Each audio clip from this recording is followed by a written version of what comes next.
नमस्कार, वंदे मातरम, जय हिंद। एक बार फिर से आपका बहुत बहुत स्वागत है तिवारी जी टॉक शो के इस खास एपिसोड में। खास इसलिए कि जैसा कि मैंने आपसे कहा था, मैं फार्मा इंडस्ट्री के लिए अपने एक्सपीरियंस का इस्तेमाल करके रिसर्च कर रहा हूं और ऐसे ऐसे कंटेंट बना के ला रहा हूं फार्मा इंडस्ट्री के लिए कि आप कहोगे भाई मजा आ गया। तो अभी तक अगर आपने तिवारी जी टॉक शो को सब्सक्राइब नहीं किया है तो कर दीजिए। देख कर रहे हैं टुकुर टुकुर, अरे करिए। अरे बीए में लेके एडमिशन लड़का हमार कंपटीशन देता। अब कंपटीशन में हुआ नहीं सिलेक्शन तो किया क्या जाए, तो पड़ोस वाले पांडे जी का बेटा सुबह सुबह कोट पहन के टाई लगा के जाता है। बढ़िया, क्या करता है, एमआर है, मेडिकल रिप्रेजेंटेटिव है, तो चलो हम भी बन जाते हैं मेडिकल रिप्रेजेंटेटिव। तो भैया 90% लोग बाय डिफॉल्ट मेडिकल रिप्रेजेंटेटिव बनते हैं। कोई नहीं सोचता कि मैं मेडिकल रिप्रेजेंटेटिव बनूंगा। अगर मैं गलत कह रहा हूं तो कमेंट करके बता देना। किसी के पिताजी नहीं सोचते हैं कि बड़ा होकर मैं अपने बेटे को मेडिकल रिप्रेजेंटेटिव या एमआर बनाऊंगा। लेकिन अब जो मैं कहने जा रहा हूं उसे ध्यान से सुनना। आज बेरोजगारी के इस दौर में इतनी आसानी से और इतने पैकेज की नौकरी किसी भी इंडस्ट्री में नहीं मिलती है मेरे भाई। मैं ऐसे बहुत से लोगों को जानता हूं जिन्होंने मेडिकल रिप्रेजेंटेटिव से अपना करियर चालू किया और कंपनी के वाइस प्रेसिडेंट, एमडी, जीएम तक बने, बल्कि अपनी कंपनी खोल ली, मैनकाइंड फार्मा।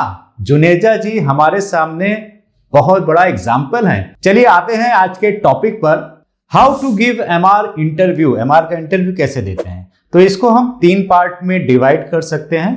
पहला, before the interview, during the interview, after the interview. अब आप सोच रहे होंगे ये आफ्टर द इंटरव्यू क्या है। भाई इंटरव्यू दे दिया, बात खत्म हो गई, लेकिन उसके बाद भी कुछ होता है मेरे भाई। सब बताऊंगा आज, लेकिन उसके लिए आपको ये वीडियो लास्ट तक देखना होगा और एक भी पॉइंट मिस नहीं करना होगा। ऑलराइट, तो बिफोर द इंटरव्यू क्या करना है। बिफोर द इंटरव्यू सबसे पहले आता है आपका सीवी यानी रिज्यूमे।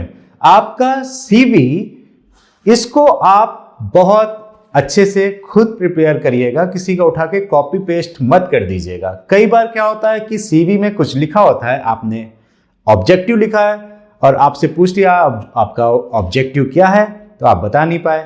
तो सीवी पूरा याद करके रखना, याद करके जाना, जो लिखा है आपको कम से कम पता हो।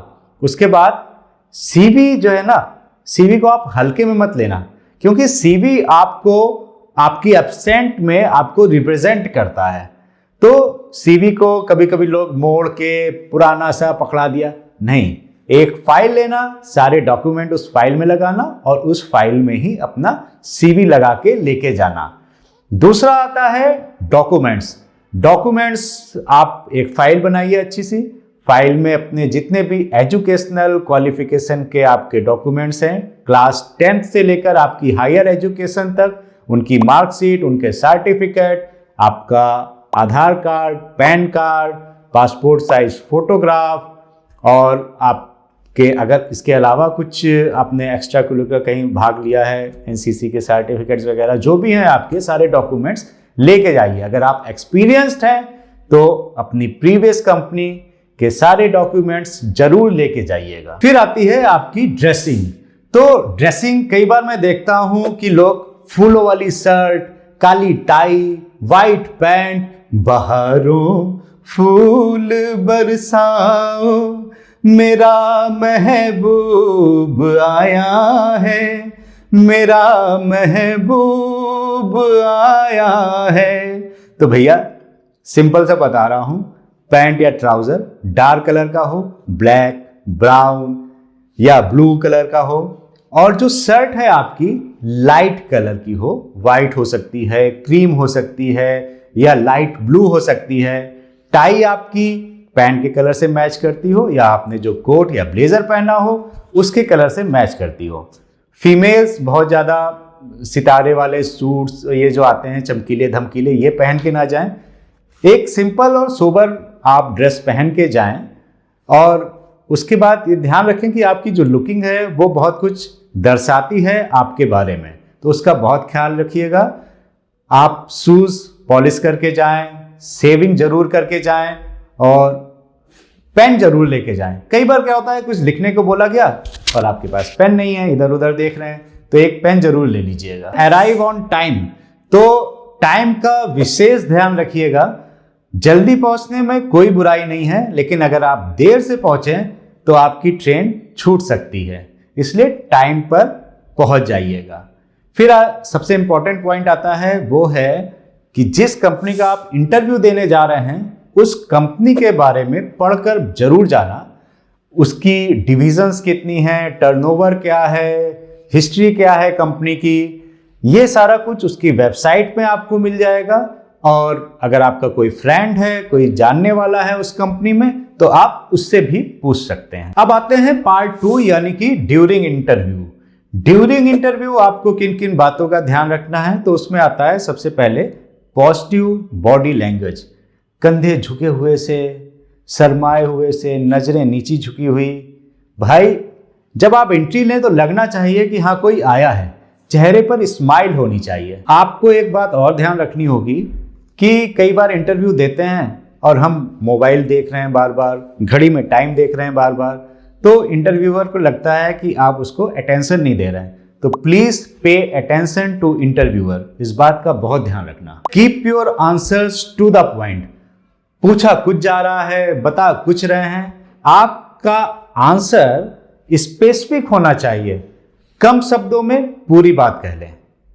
अब आते हैं कि क्वेश्चंस पूछे क्या क्या जाते हैं, तो इसको भी हम 2 पार्ट में डिवाइड कर सकते हैं। एक तो आप फ्रेशर हैं और दूसरा आप एक्सपीरियंस्ड हैं। तो जो कॉमन क्वेश्चंस होते हैं पहले वो बताता हूं आपको। सबसे इंपॉर्टेंट जो क्वेश्चन है, जो पूछा ही जाना है, वो होता है टेल मी अबाउट योरसेल्फ, अपने बारे में बताइए। इसमें आपको अपनी फैमिली के बारे में, आप कहाँ से बिलोंग करते हैं, आपकी स्कूलिंग, आपकी हायर एजुकेशन, सारा आपका पास्ट एक्सपीरियंस, सब कुछ इसमें आपको बताना होता है। तो मैं यही रिक्वेस्ट करूंगा कि इसको आप अच्छे से एक फॉर्मेट में लिख लीजिए। आप लिखकर उसको याद करके जाइए, क्योंकि इस क्वेश्चन से आपका कम्युनिकेशन देखा जाता है और इस क्वेश्चन के आंसर से ही बहुत से क्वेश्चन बन जाते हैं। फिर दूसरा क्वेश्चन है जो पूछा ही जाता है, why you want to join pharma industry और why you want to become a medical representative. आप क्यों आना चाहते हैं? तो इसका आंसर आपको क्या देना है? इसका आंसर देना है ना ना ना ना, अभी नहीं बताऊंगा ना। इस वीडियो में केवल क्वेश्चन सुन लो, आंसर बताऊंगा तो वीडियो बहुत बड़ा हो जाएगा, वो नेक्स्ट वीडियो में बताऊंगा आपको। और अगर मैंने आंसर आपको बता भी दिए तो कहीं ऐसा ना हो कि इंटरव्यू देने पहुंचे, वॉक इन इंटरव्यू में, और सब एक जैसा ही रिप्लाई करके आ जाओ, तो कहेंगे तिवारी जी टॉक शो देखकर आए हो लगता है ना। ऐसा हो सकता है, इसलिए नहीं बताऊंगा। और ऐसा भी हो सकता है कि आगे आने वाले टाइम पे इंटरव्यूअर आपको खुद पूछे कि भाई इंटरव्यू देने तो आ गए हो, लेकिन क्या तिवारी जी टॉक शो देखकर आए हो? ये भी तो हो सकता है ना, तभी आपका सिलेक्शन होगा, वरना नहीं होगा। मजाक कर रहा हूं, लेकिन हो भी सकता है। फिर 2 बहुत कॉमन क्वेश्चन होते हैं, वो है what is the job profile of medical representative and what is the responsibilities of medical representative. तो देखो, इसमें कंफ्यूज मत होना, बहुत से लोग कंफ्यूज हो जाते हैं। जो जॉब प्रोफाइल है वो है कि मेडिकल रिप्रेजेंटेटिव का काम क्या होता है, उसको क्या काम करना होता है, और रेस्पॉन्सिबिलिटीज में उसकी रेस्पॉन्सिबिलिटीज आती हैं, जैसे कि उसको डीसीआर टाइम पे भेजना है, स्टॉक स्टेटमेंट बनाना है, आरसीपीए रिपोर्ट भेजनी है, वगैरह वगैरह। तो ये रेस्पॉन्सिबिलिटीज में आता है। फिर आपसे पूछ सकते हैं कि why should I select you. तो इसमें मैंने तो बोल दिया था I am a very good sales person. तो मैनेजर साहब ने क्या किया, झट से अपनी जेब से एक पेन निकाला और मुझे पकड़ा दिया, बोले इसको बेच के दिखाओ। मैंने कहा लाइए। मैंने कहा एक शर्त पे बेचूंगा, अगर आप मुझे एक पेपर पे लिख के दे दें कि अगर मैंने ये पेन बेच दिया आपको तो आप मुझे नौकरी पर रख लेंगे। उन्होंने कहा ठीक है, दे देता हूं लिखकर।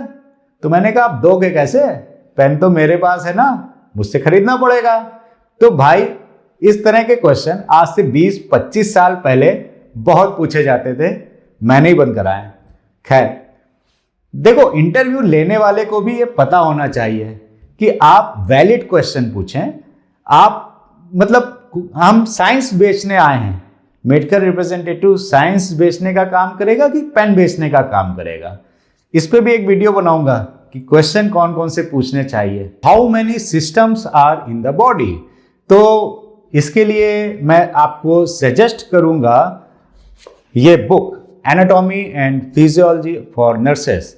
ये बुक मेरे बॉस ने मुझे सजेस्ट करी थी और उनके बॉस ने उनको सजेस्ट करी थी, और मैं आपको सजेस्ट कर रहा हूं हर मेडिकल रिप्रेजेंटेटिव को ये बुक अपने पास रखनी चाहिए और पढ़नी चाहिए। इसके बाद जब आप सिस्टम बता देंगे तो हो सकता है आपको बोले कि डिस्क्राइब वन सिस्टम, तो डाइजेस्टिव सिस्टम और कार्डियोवैस्कुलर सिस्टम ये दोनों बहुत इंपॉर्टेंट हैं। इन दोनों सिस्टम को आप जरूर पढ़ के जाइएगा अच्छे से। अब यहाँ पर अगर आप फार्मेसी बैकग्राउंड से हैं, फार्मेसी बैकग्राउंड से आप भी हैं और जो इंटरव्यू ले रहा है वो भी फार्मेसी बैकग्राउंड से है, तो हो सकता है थोड़ा सा और साइंस आपसे पूछी जाए, तो उसके लिए आप तैयार रहिएगा। What you know about our company, तो मैंने आपको पहले ही बताया था, जिस कंपनी में आप इंटरव्यू देने जा रहे हैं उस कंपनी के बारे में जरूर पढ़ के जाइएगा। फिर आपसे पूछ सकते हैं what are your hobbies, what are your strength, what are your weaknesses, what motivates you. इस तरह के क्वेश्चन बहुत पूछे जाते हैं। आपके सीवी से भी बहुत क्वेश्चन बन जाते हैं, जैसे आप किस सिटी से बिलोंग करते हैं, your city is famous for what, और आपसे पूछ सकते हैं what is your daily routine. तो लाइक दैट इस तरह के क्वेश्चन भी पूछे जाते हैं, ये भी इंपॉर्टेंट क्वेश्चन में आते हैं। अब यहीं पर अगर आप एक्सपीरियंस्ड हैं तो भाई आपको अपनी सेल्स फिगर टिप्स पर याद होनी चाहिए। आपका YTD टारगेट क्या है, आपका YTD अचीवमेंट क्या है, आपके हाईएस्ट सेलिंग प्रोडक्ट क्या है, उसका अचीवमेंट क्या है। आप किसी प्रोडक्ट में बहुत अच्छा अगर कर रहे हैं तो what are you doing different from others, ये पूछ सकते हैं आपसे। आपका प्रोडक्ट नॉलेज चेक करेंगे, आपका मार्केट नॉलेज चेक करेंगे, आपके कस्टमर्स के साथ में रिलेशन कैसे हैं वो चेक करेंगे। फिर आपसे पूछ सकते हैं what are your 5 professional achievement, tell me your 5 personal achievement. ये क्वेश्चन भी आपसे पूछे जाएंगे। Tell me your 5 competitors name, उनके ब्रांड नेम, उनकी कंपनी, उनका MRP, ये आपसे पूछ सकते हैं। और हो सकता है आपसे बोल रहे हैं कि भाई आप अपना फोल्डर निकालिए और जरा डिटेलिंग करके सुनाइए 2-3 प्रोडक्ट की। ये याद रखना कि अगर आपका कोई प्रोडक्ट कॉमन है, मतलब आप जो बेच रहे हैं और आप जिस कंपनी में इंटरव्यू देने के लिए जा रहे हैं, अगर कोई कॉमन प्रोडक्ट है तो उसको जरूर तैयार करके जाना। उसका मोड ऑफ एक्शन क्या है, हाफ लाइफ क्या है, कम से कम उसके 2 ट्रायल्स अच्छे से तैयार करके जाना। और आपसे पूछ सकते हैं कि why you want to change, क्योंकि आप एक्सपीरियंस हैं। तो ध्यान रखना कि जिस कंपनी में काम कर रहे हो उसका बहुत ज्यादा निगेटिव फीडबैक मत देना। निगेटिव फीडबैक कभी कभी अच्छा नहीं होता है। तो रेलेवेंट जो हो, आप ग्रोथ के लिए चेंज करने जा रहे हैं, यही बताना। अब अगर लास्ट में आपसे पूछ लिया what is your salary expectation, तो मेरे भाई समझ लेना कि मामला पॉजिटिव है। मैंने जो आपको क्वेश्चन आज बताए 90% क्वेश्चंस यही होते हैं, 10% इधर उधर से भी हो सकते हैं, आपके सीवी से भी क्वेश्चन आ सकते हैं। अब लास्ट में आता है आफ्टर द इंटरव्यू, इंटरव्यू देने के बाद क्या करना है। तो इंटरव्यू देने के बाद अगर आपको बोला गया है कि आप मुझे इस दिन फोन कर लीजिएगा, तो नोट कर लीजिएगा, भूलिएगा मत, उस दिन आप जरूर फोन करिए। अगर आपको ये बोला गया है कि वी विल इन्फॉर्म यू और आपके पास फोन नहीं आता है 2 दिन, 3 दिन, 4 दिन के बाद, तो कम से कम 2 या 3 दिन के बाद आप फोन करके पूछ लीजिए, इसमें कोई हर्ज नहीं है। तीसरा और सबसे इंपॉर्टेंट पॉइंट ये बताता हूं आपको कि there is always a better opportunities waiting for you, तो निराश नहीं होना है। तो एट लास्ट अगर आप फार्मा इंडस्ट्री से हैं तो नीचे दिए गए व्हाट्सएप नंबर पर आप हमें अपना नाम, अपनी कंपनी, अपनी सिटी, अपना डेजिग्नेशन लिखकर व्हाट्सएप करिए। मैं पूरी की पूरी फार्मा इंडस्ट्री को एक छत के नीचे लाने जा रहा हूं। अगर आप हमारे तिवारी जी टॉक शो में पार्टिसिपेट करना चाहते हैं, अपनी नॉलेज शेयर करना चाहते हैं तो भी हमें व्हाट्सएप करके बताइए। आगे किन किन टॉपिक्स पे आप हमारे वीडियो देखना चाहते हैं वो भी हमें कमेंट करके बताइए। कमेंट और लाइक जरूर करिए, क्योंकि मुझे भी थोड़ा सा मोटिवेशन मिलेगा और मैं और अच्छे कंटेंट वीडियोस बना के आप तक लाऊंगा। तब तक अगर आपने Tiwari ji talk show subscribe नहीं किया है तो प्लीज अभी सब्सक्राइब कर दीजिए और मिलते हैं नेक्स्ट वीडियो में। तब तक अपनी सेहत का बहुत बहुत ध्यान रखिएगा।